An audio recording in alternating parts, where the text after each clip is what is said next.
Of all the possible games that they could have played in Brazil this week, I feel like this would have been the better option. They're already used to a lot of kicking. Here we go, Steelers, here we go. Pittsburgh's going to the Super Bowl, here we go.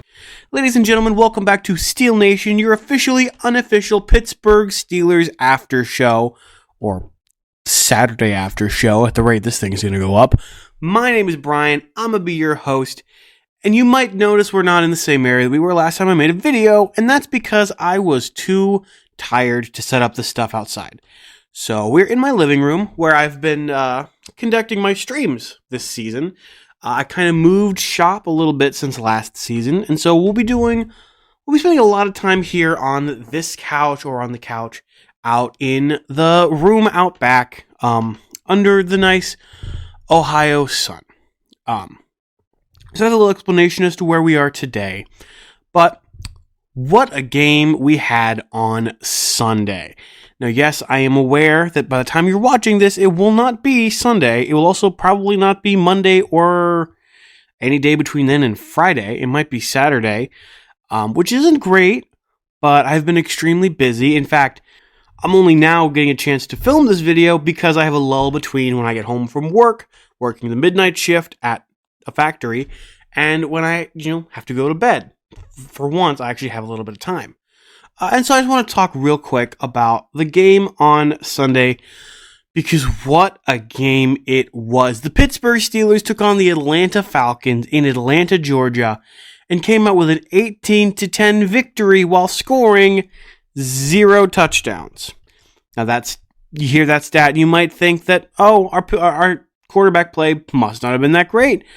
And while I would agree, at the same time, I think from what we were expecting, it was pretty good. Justin Fields played fairly decently. Russell Wilson didn't start because he's currently out with a calf injury, which also means he's not going to start the Denver game, which that sucks because I really wanted to see Russ return to Denver and kick their butts. But instead, we got Justin Fields starting, and he did fairly good. If we look over here at his statistics, he threw 23 attempts with 17 completions for 156 yards. No touchdowns, but also no interceptions, which is good. He also is one of our top rushers with 14 attempts, getting 57 yards in total, averaging about... No, that's not what I'm looking for. It's not going to give me his average. Now, obviously, our top rusher is Najee Harris with 20 attempts for 70 yards. And Jaylen Warren only got 2 attempts for 7 yards. Our number 2 running back was only given the ball twice, which I am very curious about. Cordell Patterson, the new running back that we brought in during the offseason, got twice as many attempts as Warren, and he's new to the team, so I don't know what that was all about. In the running game, we were fairly decent. Now, in the passing game, on the other hand, is where I want to focus a little bit of the day on, because good Lord, for the first time in a long time, it looks like we have a deep ball threat. Justin Fields put the ball up several times for George Pickens downfield, and on one of Pickens' catches, he was called for an offensive pass interference, which, ticky-tacky, I guess. It was definitely offensive pass interference, but it was barely anything, in my opinion, though, of course, if they're going to call something, they would call that. That was a similar issue that happened throughout most of the day, because TJ Watt was getting called several times for different penalties. Let's just talk about TJ Watt for a second, because TJ Watt is the reason that we won this game. So the Atlanta Falcons, real quick, Kirk Cousins in his debut game for the Atlanta Falcons did not look good. He went 16 for 26 and 155 yards, 1 yard less than Justin Fields did, with 1 touchdown and 2 interceptions. Now, that is not good. And the reason that his stats were so low was because of TJ Watt and that Steelers defensive line. if you look back at some of the tape from the game, you will see that in 90% of all plays, TJ Watt was putting massive pressure on Kirk Cousins. And in several of those plays, TJ Watt was able to get to Cousins and either sack him, strip the ball, or pick up a fumbled ball that Cousins dropped. However, if you look on his statistics, he is only credited with 1 sack on the day. And that is because every time that TJ Watt got close to Cousins, there was a penalty. One penalty was called on him for offsides, which no, if you look at the video and not just the angle they showed on television, you will see that TJ Watt was not offsides. He timed his run so perfectly that he jumped as soon as the ball was snapped and was able to get around the entire defensive line before even they had moved. TJ Watt is that good of a defensive player. But of course, he was called for a defensive offsides penalty in that situation, and so that sack was taken away. Then he got to the quarterback again, and a different defensive player was called for some penalty that I'm not 100% sure of at this moment, which again negated his play. And I think that one was a strip sack. Later in the game, he picked up a fumble that Kirk Cousins dropped after snapping the ball and having it ricochet off the motion man that he sent, that was funny as crap. Cousins snaps the ball. Before he can get his hands on it, it bounces off the man he sent in motion, fumbles, and TJ Watt recovers it. And now that one, I'm fairly certain they let us keep, because we picked up several fumbles throughout this game. And then to end off the game, TJ Watt got a sack on basically the final play of the game, sealing the loss for the Falcons in just a poetic way. And the penalties, there was a lot of them this whole week. All of week 1 was filled with penalties, whether it was offsides, pass interference, or what the first 2 games loved to call, which was, what was that called again? Oh, right. Illegal formation. Not like they said that so many freaking times in those first 2 games. That was infuriating. Also, the Ravens losing because of a big toe, letting the Chiefs get another victory. I mean, I hate the Ravens, but I hate the Chiefs as well. And I was kind of hoping that the Ravens would win for the first time. But this game was filled with quite a few penalties, specifically on the Steelers, but there were several called against the Falcons. Though this game was quite low scoring, as I said previously, the Pittsburgh Steelers won without scoring a single touchdown, offensive or defensive. Chris Boswell, just give him the MVP tag right now. That man was incredible for this team in week 1. He scored all of our points in week 1. And not only that, but if you had him in fantasy football, you are probably looking at his point total and questioning what happened. My dad has him in our fantasy league, and he got him 26 points for a kicker. Huh? That is insane. That is an insane statistic for a kicker to have. Now, obviously, in a game like this where you're not scoring touchdowns, at least you're putting up points in the field goal range. And not only were we able to put up points through field goals, but we were able to stop the Atlanta Falcons offense basically in their tracks. So in the very beginning of the game, they had Bijan Robinson absolutely killing us. He was running all over us in the first half of the game. However, they never could seem to get anything really put together. And then when you have Kirk Cousins throwing picks constantly, that doesn't help either.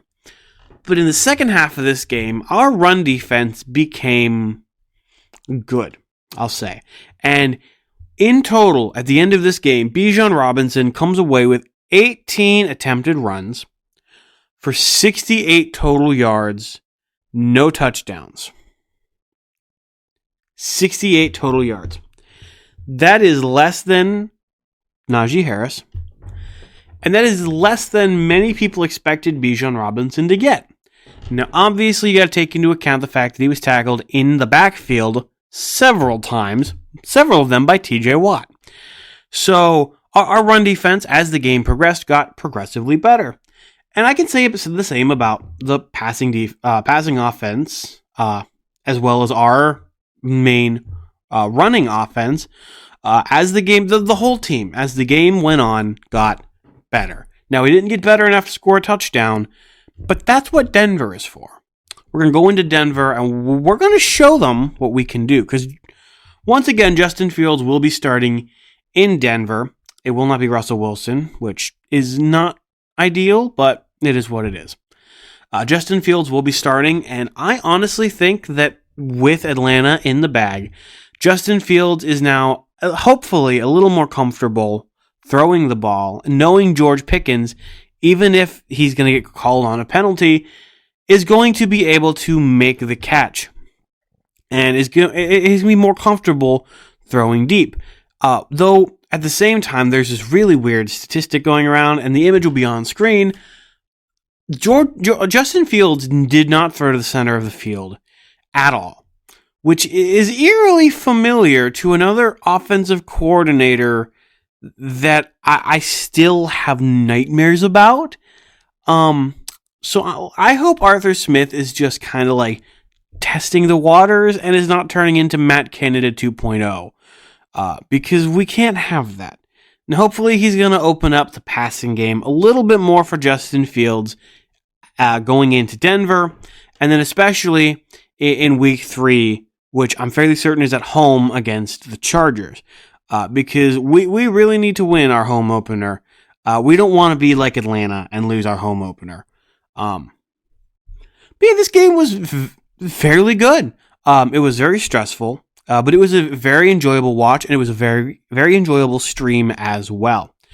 So, with that all being said, what rating am I going to give this game? Now, I want to start giving games ratings this season.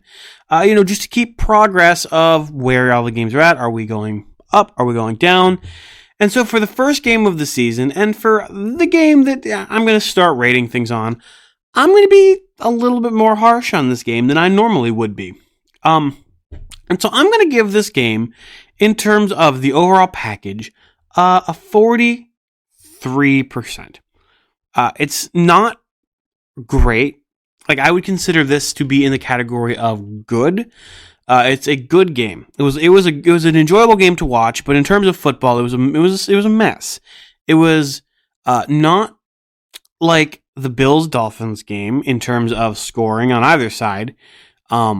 However, I think it was a fairly decent game with decent looks at some of the new people on our team, some of the new weapons for Justin Fields and for Russell Wilson, and it just gives this game and the future of this team space to grow. So I think a 43% for the Pittsburgh Steelers at the Atlanta Falcons is a fairly decent score. With that all being said, I want to know what you guys thought about this game or whatever game your favorite team played this weekend. Please put that down in the comments below. I also want to take a minute to just talk about my streaming schedule. Because as of this moment, I am streaming all Sunday, like daytime and afternoon games. I'm fairly certain I might be able to stream some of the primetime games going forward now that I know that I have some vacation days. But being that I work the midnight shift, I have to leave halfway through most of the primetime games, and so I'm unable to stream them. However, those more updates in that scenario will be brought up as time goes on.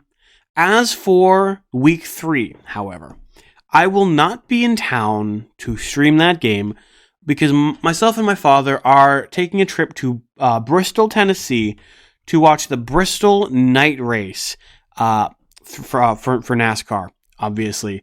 And so I will not be home until Sunday, probably halfway through the game until after the game is over in that area. So I will unfortunately not be able to stream that game, but I will post a video about that game as soon as I get a second to film it and edit it, and hopefully that game goes well.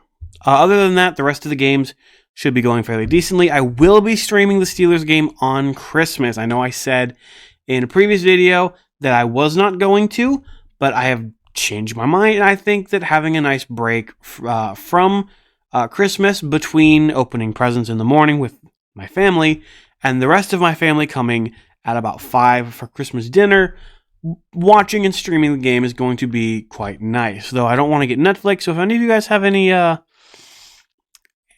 ways of watching that game at that time, just drop those in the comments below as well. That all being said, thank you guys so much for watching. Hope you guys have a wonderful day. Take care, and as always, go Steelers.